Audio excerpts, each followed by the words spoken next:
2h30 pour faire marcher le logiciel de capture vidéo. On est bien.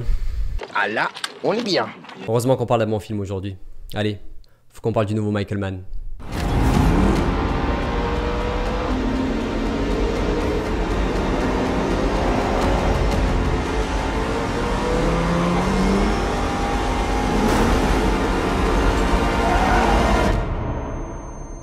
Ferrari est le nouveau film de Michael Mann qui est notamment connu pour avoir réalisé Collateral, Le Dernier des Mohicans ou encore Hit. Et ça faisait des années que le cinéaste n'avait pas réalisé de long métrage. Il avait réalisé en 2022 le pilote de la série Tokyo Vice, qui est apparemment une super série, faut vraiment que je la regarde.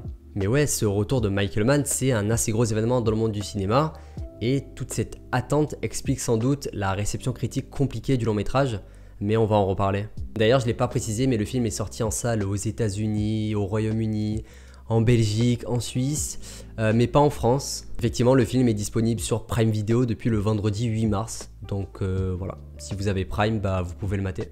Ferrari, ça raconte donc l'histoire vraie de Enzo et Laura Ferrari, le couple qui a fondé la célèbre marque peu de temps après la fin de la Seconde Guerre mondiale. Et je préfère évacuer tout de suite la plus grosse critique que subit le film. Ferrari n'est pas un pur film de course, c'est pas un divertissement à grand spectacle. Le film est par exemple très différent de Le Mans 66, ce qui est assez étonnant sur le papier d'ailleurs parce que certes c'était un projet réalisé par James Mangold, mais Michael Mann en était le producteur exécutif. Ferrari va beaucoup plus s'intéresser à la vie intime de ce couple qui va complètement se déchirer au fil des années, mais qui va devoir cohabiter pour maintenir en vie une des marques les plus importantes de toute l'Italie. Le récit scrute en profondeur la psyché des protagonistes et tout ce contexte de course et de voiture est plus un prétexte pour alimenter la caractérisation de ces personnages. On découvre alors un personnage principal très complexe qui est complètement perdu entre sa vie de couple chaotique, le drame familial récent qu'il a vécu, la relation avec sa maîtresse qui semble renfermer un secret, la banqueroute très probable de son entreprise, et aussi les performances inquiétantes de ses pilotes sur la piste. Rien que ça. Comme il le dit lui-même, c'est un homme qui s'est forgé une carapace, et cette carapace ne doit jamais céder s'il veut assurer la survie de son empire. Tout cela alimente ainsi un engrenage profondément destructeur, dans lequel le personnage va aller jusqu'à exiger aux pilotes de risquer leur vie lors des courses qu'ils disputent. If you get into one of my cars, you get in the wind. Slow.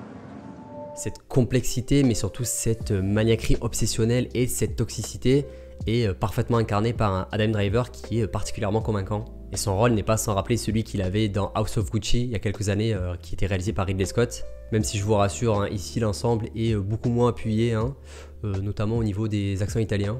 Stop, you're going to make me. You're going to make me cry. Nobody has ever said that to me. Nobody. Mais on a surtout Penelope Cruz qui joue donc Laura Ferrari, la femme d'Enzo, et qui crève complètement l'écran. De base, je suis pas spécialement fan du jeu de cette actrice. Enfin, j'ai peut-être pas vu les bons films, mais elle m'a jamais vraiment emporté. Mais ouais, là, je trouve qu'elle vole complètement la vedette. Elle joue son rôle de femme forte, mais qui va se faire humilier publiquement par l'escalade chaotique des événements. Mais on sent que c'est elle qui tient les rênes de tout cet empire, c'est elle qui prend les décisions financières, c'est elle qui s'occupe des comptes, et c'est même elle qui dicte à son mari comment se comporter et comment ne pas se laisser marcher dessus. You should assign me control of your stock. I have to have all the cards in my hand. Well, half the cards are in my hand. Au-delà de ça, on a surtout un couple de personnages prisonniers de leur situation qui ne peuvent pas se séparer de par leur passé et le drame familial qu'ils ont vécu ensemble. Et cette situation rend le personnage de Laura vraiment très beau, qui, malgré son caractère fort et impitoyable, ne peut se détacher de tout le passé commun qu'elle a vécu avec Enzo. Bon, on va quand même parler de la réalisation de Michael Mann, parce qu'on attendait quand même pas mal le retour du bonhomme. Alors comme je l'ai dit précédemment, il faut s'y attendre, c'est pas un film qui est spectaculaire. Mis à part dans sa dernière partie, qui est une très longue séquence de course. Une course qui va traverser toute l'Italie avec une distance totale de 1000 miles, ce qui est un format de course qu'on n'a pas trop l'habitude de voir et qui est super ludique à suivre. Mais c'est surtout une course qui est vraiment bluffante visuellement. Et qui nous fait très largement regretter la découverte du film sur notre canapé et pas dans une salle de cinéma. Notamment sur la partie sonore, il faut savoir que le film a été mixé en Dolby Atmos et je pense pas que ma barre de son Yamaha à 100 balles parvienne à retranscrire du Dolby Atmos. Du coup on perd un travail et une immersion qui devaient être assez dingues dans les scènes de course par rapport à une projection cinéma classique. Et ouais, même visuellement, franchement c'est ultra regrettable parce que, encore une fois, la séquence de course, elle est assez dingue. À plus de 80 ans, le réalisateur tente encore des plans qui sont vraiment très créatifs, avec des plans au drone, des plans au ras de la route, des caméras embarquées directement dans les voitures, ou encore ces effets de zoom ou de distorsion.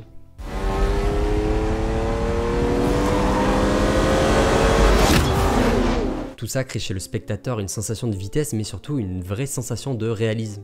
On a malgré tout certains choix de visuel et de montage que j'ai trouvé assez surprenants. On a des cuts qui sont assez brutaux dans certaines séquences, et on a des zooms sur des objets type des capots, qui m'ont paru un peu hasardeux. On a aussi une première scène de crash qui arrive assez rapidement dans le film, et qui, je ne saurais pas comment l'expliquer, mais est tellement exagérée qu'elle en devient presque grotesque. Et je comprends pas trop l'intention derrière. Donc un peu étrange. Oh là là, la caméra qui a recoupé pendant un quart d'heure. Je vais pas finir cette vidéo. Vraiment, si elle sort, c'est un miracle. Sinon, même à côté des séquences d'action, je trouve que la mise en scène est très efficace et très agréable à suivre. Honnêtement, dans le premier quart d'heure, j'avais extrêmement peur du biopic ultra mécanique et lisse, avec notamment une séquence d'ouverture en noir et blanc, que je trouve pas franchement réussie et qui est surtout bien trop vite expédiée. Mais finalement tout s'enchaîne parfaitement et les séquences de dialogue m'ont complètement chopé. Et encore une fois, j'ai vu des films mieux réalisés et plus tape à l'œil en ce début d'année, mais ouais, c'est ça en fait, le film est anti-spectaculaire. Le réalisateur, il veut pas en faire des caisses, il va à l'essentiel, il se concentre sur son récit et il n'est pas sursignifiant. C'est un film qui est très bien écrit et très bien mis en scène, mais qui reste malgré tout modeste, discret, et qui tente pas en permanence de surligner ses qualités. Ce point se retrouve également dans le récit, avec une grande place laissée à l'interprétation du spectateur dans les ressentis et émotions des personnages. On a beaucoup de moments de silence, de non-dits et de gros plans sur des visages, et ça laisse le spectateur travailler et interpréter ce qu'il voit, ce qui est quand même de plus en plus rare au cinéma aujourd'hui. C'est un vrai film théâtral, un récit qui est centré sur l'humain et qui nous amène au plus près de ses personnages. Et malgré la noirceur globale de la narration, avec un récit qui tourne principalement autour du deuil notamment, j'ai trouvé que le film proposait beaucoup de séquences qui étaient vraiment drôles. Mais encore une fois, c'est tout en finesse dans l'écriture, c'est de l'humour qui est saupoudré et disséminé dans les différents dialogues. Et qui passe tout particulièrement par l'exagération inhérente à la culture italienne. En plus d'une très belle photo et de très beaux jeux de lumière, notamment avec les rayons du soleil, tout ça permet d'avoir une certaine légèreté qui dédramatise toute la lourdeur du propos à côté. On a malgré tout une grosse rupture de ton à un moment précis du film que je dévoilerai pas, mais qui m'a complètement scotché et qui fera mais sans aucun doute partie des séquences les plus mémorables que j'aurais vues en 2024.